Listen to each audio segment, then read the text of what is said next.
மனோஜை அவரோட வழியிலேயே போய் நம்ம வழிக்கு வர வைக்கணும் அப்படின்னு ரோஹிணி பயங்கரமாக பிளான் போட்டாங்க. அது தெரியாமல் மனோஜ் ரோஹிணியோட வலையில் 2வது முறையாக விழுந்துட்டார் அப்படின்னு தான் சொல்லணும். ஆக்சுவலாக பார்த்தீங்கன்னா மனோஜ் ரொம்ப ஃபஸ்ட்டாக பண்ணிகிட்ருக்காரு. மனோஜ் ஏற்கனவே ஒரு கல்யாணம் பண்ணியிருக்கிறது, இப்போது ரெஜிஸ்டர் வரைக்கும் போயிடுச்சு. அவங்க ரெஜிஸ்டர் மேரேஜ் பண்ணிவிட்டு இன்னும் ஹனிமூன் போகிற அளவுக்கெல்லாம் பிளான் பண்ணிட்டாங்க அப்படிங்கிற விஷயம் ரோஹிணிக்கு மட்டும் இல்லை, யாருக்குமே தெரியாமல் இருக்குது. எப்போவுமே மனோஜோட அடுத்த மூவ் என்ன அப்படிங்கிறத ரோஹிணி கணிச்சு வச்சுடுவாங்க, அட்லீஸ்ட் கண்டுபிடிச்சிடுவாங்க. பட் இப்போது எதுவுமே அவங்களுக்கு தெரியாமல் மனோஜ் இவ்வளோ ஸ்மார்ட்டாக கொண்டு போகிற விஷயம்னா இதுதான். ரோஹிணி கூட அவர் சீக்ரெட்டாக பழகிட்டு இருக்காரு, பேசிக்கிட்டு இருக்காரு. அது ரீசன் என்ன வேணா இருக்கட்டும், பட் பேசிகிட்டு இருக்கிறது உண்மை. அதை விஜயா கிட்ட கூட சொல்லாமல் ரொம்ப ஸ்மூத்தாக கொண்டு போயிட்டுருக்காரு. கனகா கூட இருக்கும் போதெல்லாம் கண்டிப்பாக அந்த ஜோசியரும் கூட இருக்காரு. அப்போ தான் யாராவது தெரிஞ்சவங்க பார்த்தா கனகாவோட ஹஸ்பண்ட் அவர் தான் அப்படின்னு கை காமிச்சு விட்டுட்டு போயிடுறாரு. அவருமே சம்மந்தமே இல்லாமல் எதுக்காக மனோஜுக்கு இவ்வளோ சப்போர்ட் பண்ணணும், இவ்வளோ தூரம் மனோஜுக்காக ஜாதகம் அது இதுன்னு கூடவே இருக்காரு, எல்லா விஷயங்களையும் சொல்கிறாரு. பட் இப்போ வரைக்கும் மனோஜ் கிட்டேருந்து ₹1 கூட அவர் வாங்கலை. அப்போது மனோஜ் கண்டிப்பாக சந்தேகப்பட்டிருக்கணும், என்ன ரீசனுக்காக இந்த ஆள் நம்ம கூட இருக்கணும் அப்படிங்கிறத. அந்த ஆள் மேலேயே எனக்கு என்னமோ சந்தேகமாக தான் இருக்குது. கனகாவுக்கும் மனோஜுக்கும் கல்யாணம் நடக்கிறதுல இருந்து இப்போது அவங்க 2 பேரும் ரெஜிஸ்டர் பண்ணிவிட்டு ஹனிமூன் போகிற வரைக்கும் நடக்கிற எல்லா விஷயங்கள்லையும் ஜோசியர் கூடவே இருந்து எல்லாத்தையும் பார்த்து பண்ணிக்கிட்டு இருக்காரு. இந்த விஷயம் ரோஹிணிக்கு தெரியாமல் இருக்குது அப்படின்னாலும் கூட தெரியாத மாதிரி காமிச்சிக்கிறாங்களோ, இல்லை மனோஜுக்கும் கனகாவுக்கும் கல்யாணம் நடந்து இந்த இஷ்யூவை கோர்ட்டில் சப்மிட் பண்ணி எப்படியாவது மனோஜை தான் கூட இழுத்துக்கலாம் அப்படின்னு ரோஹிணி பிளான் பண்ணுறாங்களான்னு தெரியல.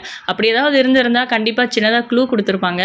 அப்படி எதுவுமே இல்லாமல் ரொம்ப சீக்ரெட்டாக கொண்டு போயிட்டுருக்காங்க. இந்த பக்கம் மனோஜ் கிறிஷ் கூட ரொம்ப க்ளோஸாக அட்டாச் ஆகணும் அப்படிங்கிறதுமே ஒருவேளை ஏதாவது எவிடன்ஸ் எடுக்கிறதுக்காக தான் பிளான் பண்ணிட்டு இருக்காங்களா. மனோஜ் கிறிஷ் கிட்ட நல்ல விதமாக தான் பழகுறாரு. அவங்க அம்மா பேச்சை கேட்டுக்கிட்டு தான் இந்த கல்யாணம் வேண்டாம், அதாவது ரோஹிணி வேண்டாம், ரோஹிணியோட குழந்தை வேண்டான்னு மனோஜ் சொல்லிட்டு இருக்காரு அப்படின்லாம் ஏற்கனவே கோர்ட்டில் சொன்ன விஷயம்தான். நம்ம ரோஹிணி அப்படி தான் சொல்லிட்டு இருந்தாங்க. அதுக்கெல்லாம் எவிடன்ஸ் இல்லாமல் இருந்துச்சு. இப்போ அதுக்கான எவிடன்ஸை தான் அவங்க ரெடி பண்ணிட்டு இருக்காங்களா, அதுக்காக தான் இந்த மாதிரிலாம் அவங்களே பின்னாடி இருந்து ஃபாலோ பண்ணுறாங்களா, இந்த விஷயங்கள் எல்லாம் செய்ய வைக்கிறாங்களா அப்படிங்கிற மாதிரியான ஒரு கேள்வி எழுது. ஆனால் ரோஹிணியும் கிறிஷும் அடிக்கடி ஷோரூம் வந்துட்டு போகிறாங்க அப்படிங்கிற விஷயம் நம்ம விஜயாவுக்கு தெரிய வருது. இதை எப்படி ஹேண்டில் பண்ணுறதுன்னே அவங்களுக்கு தெரியலை. டைரெக்டாக மனோஜ் கிட்ட கேட்டால், இல்லை அப்படியெல்லாம் எதுவும் இல்லாமல் உங்ககிட்ட யாரோ தப்பாக சொல்லியிருக்காங்க, நீங்கள் என்னை நம்பக்கூடாதுங்கிறதுக்காக முத்துவும் மீனாவுமோ இல்லை இந்த வீட்டில் இருக்கிறவங்கள கூட அப்படி உங்ககிட்ட சொல்லியிருப்பாங்க. நீங்கள் வேணால் ஷோரூம் கூட ஒரு நாள் வந்து உட்காந்து பாருங்கள், அப்படியெல்லாம் யாரும் அங்கே வர்றதில்லை. நான் இதுக்குமா ரோஹிணி கூட பேச போகிறேன், எனக்கு எப்படா டிவோர்ஸ் கிடைக்கும்னு இருக்குது அப்படின்னு சொல்கிறாங்க. ரோஹிணி டிவோர்ஸ் கொடுக்க போகிறேன்னு சொல்லிட்டா அப்படின்றதுனால ஒரு சில நேரத்தில் அவள் வந்தாலும் சும்மா அப்படி பேசி அனுப்ப வேண்டியதாக இருக்குமா. மற்றபடி நீங்கள் சொல்கிற மாதிரி கிறிஷெல்லாம் அங்கே வரல.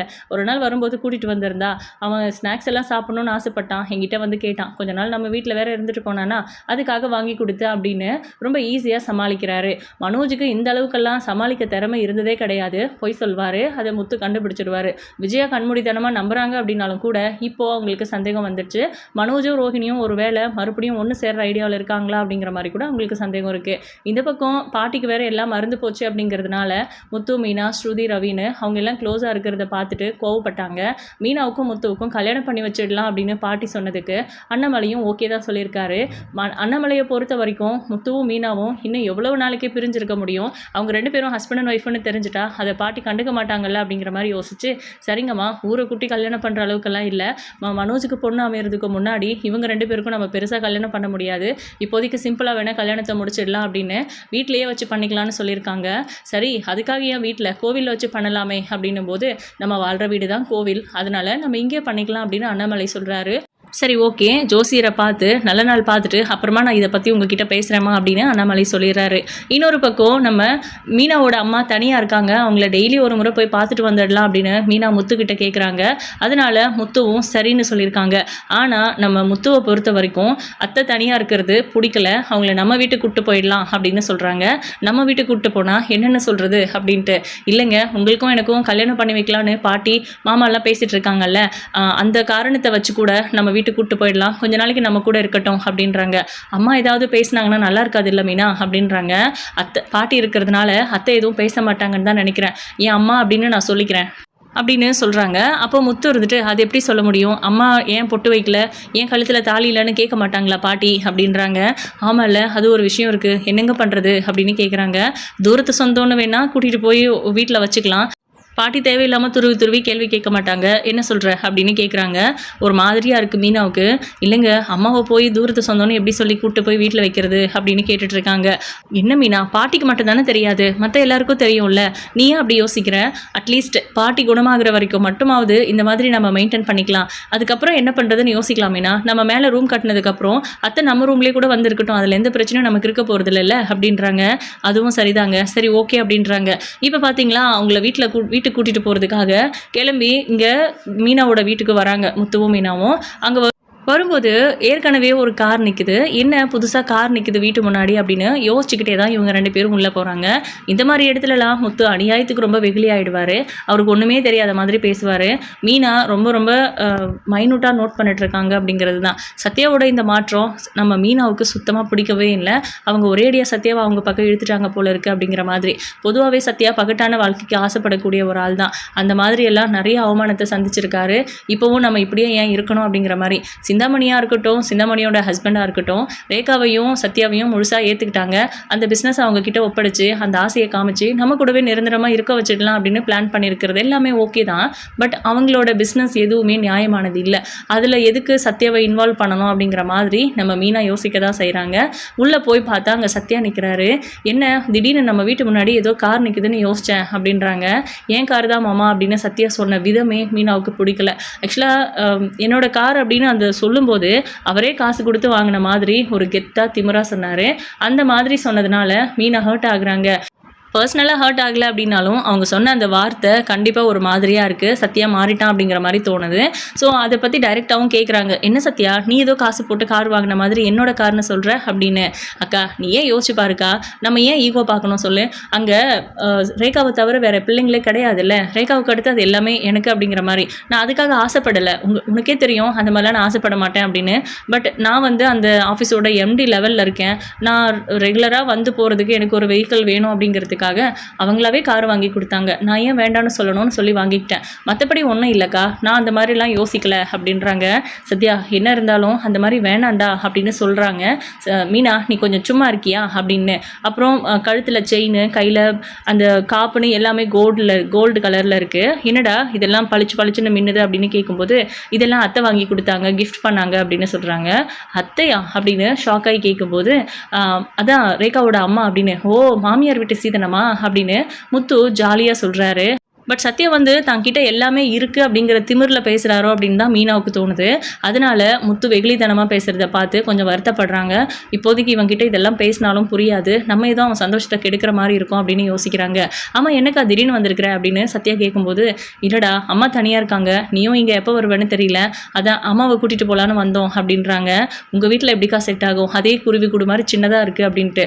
அந்த வார்த்தை முத்துவை ஹர்ட் பண்ணுது. என்னது குருவி கூடு மாதிரி இருக்கா, என்னடா சொல்கிற அப்படின்னு கேட்குறாங்க.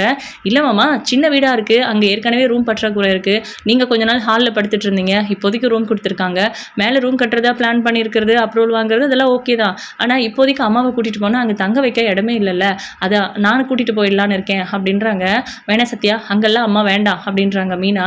அக்கா நான் தான்க்கா ஆம்பளை பிள்ளை, நான் தான் அம்மாவை பார்த்துக்கணும் அப்படின்னு. அது நீ உன் சம்பாத்தியத்தில் பார்த்துக்கணும்டா, மாமியார் வீட்டில் கூப்பிட்டு போய் அம்மாவை வச்சிருக்கிறதுக்கெல்லாம் நான் ஒத்துக்க மாட்டேன் அப்படின்றாங்க. ஏங்கா நீ மட்டும் என்ன, நீயும் மாமாவும் தனியாக சம்பாதிச்சு கட்டின வீட்லையா அம்மாவை கூட்டிகிட்டு போய் வைக்க போகிற அப்படின்னு சத்யா கேட்குறாரு. டேய் அப்படின்றாங்க மீனா. பின்னக்கா என்கிட்ட அப்படி கேட்கும்போது எனக்கு கஷ்டமாக இருக்குல்ல, அந்த வீட்டோட ஒரே பொண்ணு, நான் கல்யாணம் பண்ணியிருக்கேன், நான் இருக்கிற இடத்துல அந்த என் அம்மாவை வச்சுக்கணும்னு நினைக்கிறதுல என்ன தப்பு இருக்குது, இதில் என்ன இருக்குது, ஏன் ஈகோ பார்க்கணும் அப்படின்னு. டே அவங்க நல்லவங்க இல்லைடா அப்படின்னு நானும் அப்படி தாங்க நினச்சிட்டு இருந்தேன். பட் இப்போ அவங்க கொஞ்சம் மாறிட்டாங்க, அவங்களுக்கு வயசாகுது, உடம்பு சரியில்லாமல் ஆகுது, ஸோ நமக்குன்னு கொஞ்சம் சொந்தங்கள் வேணும்னு நினைக்கிறாங்க, அட்லீஸ்ட் ரேகாவை வேணும்னு நினைக்கிறாங்க, ரேகாவுக்காக நான் வேணும், எனக்காக அம்மாவையும் ஏற்றுக்க போகிறாங்க, இதில் என்ன இருக்குது, அம்மா கஷ்டப்பட்டதெல்லாம் போதும், இனிமேல் அவங்க நல்லா இருக்கணும், அந்த கம்பெனியோட எம்டி மாதிரி என்னை வந்து ட்ரீட் பண்ணுறாங்க, அப்போது அம்மாவுக்கும் அங்கே மரியாதை கிடைக்கும் தான் நான் நம்புகிறேன், அப்படி ஏதாவது தப்பாக நடக்கிற மாதிரி இருந்தால் கண்டிப்பாக அங்கேருந்து நானே வெளியே வந்துடுவேங்க்கா, உனக்கு தெரியும்ல அப்படின்றாரு சத்யா. இது எல்லாமே பகட்டாக பேசுகிற மாதிரியும் இருக்குது, ப்ளஸ் லாஜிக்காகவும் இருக்குது. அதனால மீனா இருந்துட்டு அமைதி ஆகிடுறாங்க. இல்லை சத்யா உடனே வேண்டாம், நீ அங்கே போய் ஸ்டே பண்ணுறதே எனக்கு மனசுக்கு வரலை, பட் உடம்பு முடியாதவங்கன்னு சொல்கிற, அவங்களுக்குன்னு ஆண் வாரிசு யாரும் கிடையாது, ரேகாவும் நீயும் தான் எல்லாத்தையும் பார்த்து பண்ணணும் அப்படிங்கிற ஸ்டேஜில் நீ அதெல்லாம் ஏற்றுக்கிறது ஓகே தான், அப்பப்போ வந்து அம்மாவை பார்த்துட்டு போகணும்னு நினைக்கிறேன், அதுவும் ஓகே தான், ஆனால் பார்த்துக்கோடா, அம்மா அத்தையை நாங்கள் கூட்டிகிட்டு போயிடுறோம், கொஞ்ச நாள் போகட்டும், அதுக்கப்புறம் என்ன பண்ணுறதுன்னு முடிவு பண்ணிக்கலாம் அப்படின்றாங்க. ஆனாலும் சத்யா வந்து அதெல்லாம் எதையுமே பெருசாக பர்சனலாக எடுத்துக்கிறது இல்லை. சரிங்க மாமா, நீங்கள் சொன்னால் சரியாக தான் இருக்கும் அப்படின்னு சொல்லிடுறாரு. சரிம்மா, அப்போது அக்கா கூட போயிட்டு அந்த வீட்டில் இரு, கொஞ்ச நாள் தான், நான் சீக்கிரமாகவே ஒரு வீடு வாங்கிடுவேன், அதுக்கப்புறமா நீ நான் ரேகா எல்லாம் அந்த வீட்டில் இருக்கலாம் அப்படின்னு சொல்கிறாங்க. என்னது வீடு வாங்க போறியா? அகலக்கால் வைக்காதடா, என்ன பண்ணி வீடு வாங்க போகிற, அப்புறம் கடனில் மாட்டிக்க போகிற அப்படின்னு. உடனே சத்யா பயங்கரமாக சிரிக்கிறாரு. இப்போ எதுக்குடா சிரிக்கிற அப்படின்னு கேட்குறாங்க. எனக்கு அந்த வீடு செட் ஆகலை, வேறு வீடு வாங்க போகிறேன் அப்படின்னு சொன்னால், ஏன் நான் வேலைக்கு போனால் எனக்குன்னு ஒரு சேலரி கொடுக்க மாட்டாங்களா? அந்த சேலரியில் இஎம்ஐ கட்டிக்கிறேன், நான் வாங்கிக்கிறேன். அவங்க அப்படி ஏதாவது பேசுகிறாங்கன்னு தோணுச்சுன்னா, மற்றபடி நான் வீடு வாங்குறேன்னு சொன்னால் அவங்களே அமௌண்ட் கொடுத்துருவாங்க, நான் வீடையும் வாங்க தான் போகிறேன். பட் அவங்க ஏதாவது அப்படி பேசுகிற மாதிரி தெரிஞ்சால் எனக்கும் ரேகாவுக்கும் அந்த கம்பெனியில் வேலை செஞ்சால் மந்த்லி சேலரின்னு ஒன்று இருக்குல்ல, அந்த சேலரியை இஎம்ஐயாக வச்சுக்கோங்கன்னு சொல்லிடுவேன் அப்படின்றாங்க. இதெல்லாம் தேவையா சத்யா அப்படின்னு முத்து கேட்குறாரு. இல்லை மாமா, அப்படி தான் இருக்கணும், நான் இது எல்லாத்தையுமே யோசிச்சு தான் பண்ணிகிட்ருக்கேன், நான் பார்த்துக்கிறேன், நீங்கள் ஒன்றும் கவலைப்படாதீங்க அப்படிங்கிற மாதிரி சொல்லிட்டு, சரிம்மா நான் கிளம்புறேன், சீக்கிரமாக இது எல்லாத்தையும் அரேஞ்ச் பண்ணிவிட்டு வந்து கூட்டிகிட்டு போகிறேன் அப்படின்றாங்க. சத்யா பத்திரம்டா அப்படின்றாங்க. சரிம்மா நான் போயிட்டு வரேன் அப்படின்னு கிளம்பிடுறாரு. ஆனால் மீனாவோட அம்மா 3 பேருமே கொஞ்சம் ஒரு மாதிரி ஃபீல் பண்ணுறாங்க. ஏன் சத்யா மாறுறான், இல்லை நமக்கு தான் அப்படி தோணுதா, அவன் கரெக்டாக தான் இருக்கானா அப்படிங்கிற மாதிரிலாம் இப்போவுமே அவங்களுக்கு கன்ஃபியூஷனாக இருக்கே தவிர அவரை கெஸ் பண்ணவே முடியல. இந்த பக்கம் பார்த்தீங்கன்னா மீனாவையும் ஸ்ருதியையும் தனியாக கூப்பிட்டு விஜயா எப்படியாவது மனோஜை ஃபாலோ பண்ணணும், அவன் அந்த பார்லர்காரி கூட தனியாக டைம் ஸ்பெண்ட் பண்ணுறது, அவள் கூட தனியாக கொடுத்தனா நடத்துகிறானோ அப்படின்லாம் தோணுது. கோர்ட் இயரிங்கில் அவள் எப்போவுமே மனோஜை ட்விஸ்ட் பண்ணி விவாகரத்து கிடைக்க விடாமல் பண்ணிடுறா. அவனுக்கு அடுத்து பொண்ணு பார்த்து கல்யாணம் பண்ணணும் அப்படின்னா கண்டிப்பாக அவன் என்ன பண்ணுறான், அவன் கூட யாரெல்லாம் இருக்காங்க, எங்கே போகிறான் வராங்கிறதெல்லாம் நோட் பண்ணணும். ஒருவேளை அவன் இன்னமும் ரோஹிணி கூட பழகிக்கிட்டு தான் இருக்கான் அப்படின்னு தெரிஞ்சால் நான் வேறு ஏதாவது ஸ்டெப் எடுக்க வேண்டியது தான், வேறு வழியே இல்லை அப்படின்னு விஜயா சொல்லிட்டு இருக்காங்க. இல்லத்தை நாங்கள் எப்படி அவரை ஃபாலோ பண்ண முடியும், அவர்கிட்ட சொன்னால் கூட பரவாயில்லை அப்படின்னு. ஆமாம் ஆண்டி, ரவியும் முத்துவும் வேணும்னா இதை பண்ணலாம், நாங்கள் எப்படி பண்ண முடியும் அப்படின்றாங்க. அதெல்லாம் நீங்கள் நினச்சா பண்ண முடியும், நீங்கள் உங்கள் இஷ்டத்துக்கு அங்கங்கே போகிறீங்க வரீங்க. இதோ மீனா சந்து பந்துலலாம் பூ கொடுக்கறதுக்கு போகிறா, அதனால் அவனுக்கு சந்தேகம் வராது, ஏதோ வேலையாக வந்தேன்னு சமாளிச்சிடலாம் அப்படின்னு சொல்கிறாங்க. சரி ஓகே அப்படின்னு சொல்லிட்டு 2 பேரும் விஜயாவுக்காக இதை பண்ணுறேன்னு சொல்லியிருக்காங்க. அதே நேரம் இந்த விஷயம் வீட்டில் இருக்கிற வேறு யாருக்கும் தெரிய வேண்டாம், அவன் ரோகிணி கூட பழக்கத்தில் இருக்கானான்னு மட்டும் எனக்கு தெரிஞ்சுக்கிட்டு சொல்லுங்கள் அப்படிங்கிற மாதிரி சொல்லிட்டாங்க. அடுத்த நாள்லேருந்து அவங்க அந்த வேலையை ஸ்டார்ட் பண்ணிட்டாங்க. நம்ம மீனாவும் ஸ்ருதியும் அவங்க வண்டியில், மீனாவோட வண்டியில் மனோஜ் எங்கே போகிறாரு வராருங்கிறதெல்லாம் ஃபாலோ பண்ணுறாங்க. அந்த நேரத்தில் தான் நம்ம ரோஹிணி கிறிஷை கூப்பிட்டுட்டு ஷோரூமுக்கு வராங்க. அதை பார்த்துட்டு ஸ்ருதி பயங்கர ஷாக் ஆகுறாங்க. என்ன இவங்க 2 பேரும் உள்ளே போகிறாங்க ஆண்டி சொன்ன மாதிரி அப்படின்னு. ஒருவேளை சும்மா ஏதாவது கேஸ் சம்மந்தமாக பேசுகிறதுக்கு அந்த மாதிரி இருக்கலாம், இல்லை வயிற்றில் வளர குழந்தைய பற்றி பேசுகிறதுக்காக இருக்கலாம். மனோஜ் என்ன மைண்டில் இருக்காரு அப்படிங்கிறதெல்லாம் நம்ம பார்த்துக்க வேண்டாம், பேசுகிறாங்களா பழகுறாங்களா வேறு எங்கேயாவது போகிறாங்களான்னு மட்டும் பார்க்கணும் அப்படின்றாங்க. நம்ம ரோஹிணி கிறிஷை உள்ளே கூட்டிகிட்டு போகும்போது அங்கே மனோஜ் இல்லைன்னு சொல்லிடுறாங்க. எங்கே போயிட்டாரு அப்படின்னு கேட்கும்போது ஏதோ பிஸ்னஸ் டீல் விஷயமா ஒருத்தரை பார்க்குறதுக்காக வெளியில் போயிருக்காருன்னு ஜீவா சொல்கிறாங்க. உண்மையை தானே சொல்கிறேன் அப்படின்னு கேட்கும்போது ஆமான்னு சொல்கிறாங்க. சரி ஓகே, நான் நாளைக்கு கிறிஷை கூட்டிகிட்டு வரேன் அப்படின்னு ரோஹிணி கிறிஷை கூப்பிட்டு வெளியே போகிறதையும் அவங்க பார்க்குறாங்க. 2 பேரும் பார்த்துட்டு ரோஹிணி அங்கேருந்து போனதுக்கப்புறம் நம்ம முத்துவும் மீனாவும் ஸ்ருதியும் உள்ளே வராங்க. உள்ளே வரும்போது நம்ம ஜீவா கிட்ட கேட்குறாங்க. ஜீவா கிட்ட ஏன் ரோஹிணியும் அந்த பையனும் இங்கே வந்துட்டு போனாங்க அப்படின்னு. மனோஜ் ஒளிஞ்சிருந்தார், ஆக்சுவலாக அங்கே தான் இருந்தார், அவர் அங்கே தான் இருக்காருன்னு இவங்களுக்கு தெரியும். ஆனால் பார்க்கும்போது காணோம் அப்படின்னு சொல்லி யோசிச்சுட்டு ஜீவா கிட்ட கேட்குறாங்க, எதுக்காக ரோஹிணியும் கிறிஷும் வந்துட்டு போகிறாங்க அப்படின்னு. கிறிஷை அடிக்கடி இங்கே வந்து விட்டுட்டு போவாங்க, சார் கூட டைம் ஸ்பெண்ட் பண்ணணும் அப்படின்னு. இன்றைக்கி அவர் இல்லைன்னு சொல்ல சொன்னார், அதான் அவங்க கூட்டிகிட்டு போயிட்டாங்க அப்படின்றாங்க. என்னது இல்லைன்னு சொல்ல சொன்னாரா, அப்போ இங்கே தான் இருக்காரா அப்படின்னு கேட்குறாங்க. ஆமாம் அப்படின்ட்டு. ஆமாம் நீங்கள் எதுக்காக இங்கே வந்தீங்க அப்படின்னு கேட்கும்போது மீனா உளர பார்க்குறாங்க பயத்தில். ஆனால் ஸ்ருதி இருந்துட்டு இல்லை ஆக்சுவலாக என்னோட ரெஸ்டாரண்ட்டில் 2 ஏசி ஒர்க் ஆகலை, அதுக்கு பதிலாக புதுசு வாங்கிடலாமா, இல்லை அதுவே சர்வீஸ் பண்ணி கொடுக்கறதுக்கு உங்களுக்கு யாராவது ஆள் தெரியுமா அப்படின்னு கேட்குறதுக்காக மனோஜை பார்க்க வந்தோம், அதுக்காக தான் மனோஜை கேட்டோம் அப்படின்னு சொல்கிறாங்க. ஓ அப்படியா, ஒரு நிமிஷம் அப்படின்னு சொல்லிட்டு மனோஜை கூப்பிடுறாங்க. என்ன இங்கே 2 பேரும் வந்திருக்கீங்க அப்படின்னு மனோஜ் கேட்குறாரு. இதுதான் விஷயம்னு சொல்கிறாங்க. அவர் சர்வீஸ் பண்ணுறதுக்கு ஆளை கூட்டிகிட்டு விட்டுட்டோம் அப்படின்னாலும் கூட நமக்கு எந்த லாபமும் கிடையாதுன்னு சொல்லி பேசாமல் அதை எக்ஸ்சேஞ்ச் பண்ணிவிட்டு நீங்கள் புது ஏசி வாங்கிக்கோங்க, அதுதான் பெட்டர் அப்படின்னு மனோஜ் வந்து ஐடியா கொடுக்குறாரு. அப்படியா சரி ஓகே, நான் அதாவது 2 தான் கண்டுபிடிச்சிருக்கோம், இன்னும் சில இடத்துல கூலிங்லாம் கம்மியாக இருக்குது, நான் மொத்தமாகவே எல்லாத்தையும் வாங்கிக்கிறேன், அதாவது எல்லா இடத்துக்குமே எத்தனை சரியாக இல்லையோ அத்தனையும் வாங்கிக்கிறேன் அப்படிங்கிற மாதிரி சொல்லிவிட்டு செக் பண்ணிவிட்டு வர்றதா அவங்கக்கிட்ட இன்ஃபார்ம் பண்ணிட்டு நம்ம மீனாவும் ஸ்ருதியும் அங்கேருந்து கிளம்பிடுறாங்க. மனோஜும் அதை முழுசாக நம்பிட்டாரு. அதுக்கப்புறம் அங்கேயே தான் வெயிட் பண்ணிட்டு இருக்காங்க. இப்போ மனோஜ் நான் ஒரு முக்கியமான வேலையாக கிளம்புறேன், ஆண்டி வர சொல்லியிருக்காங்க, நான் எங்கன்னு கேட்டால் முன்ன சொன்னல ரோகிணி கிட்ட அதே மாதிரி சொல்லிக்கோ அப்படின்னு ஜீவா கிட்ட சொல்லிட்டு மனோஜ் கிளம்புறாரு அவர் ஒரு காரில். அங்கே போகிற வழியில் ஒருத்தரை பிக்கப் பண்ணுறதுக்காக நிறுத்துகிறாங்க.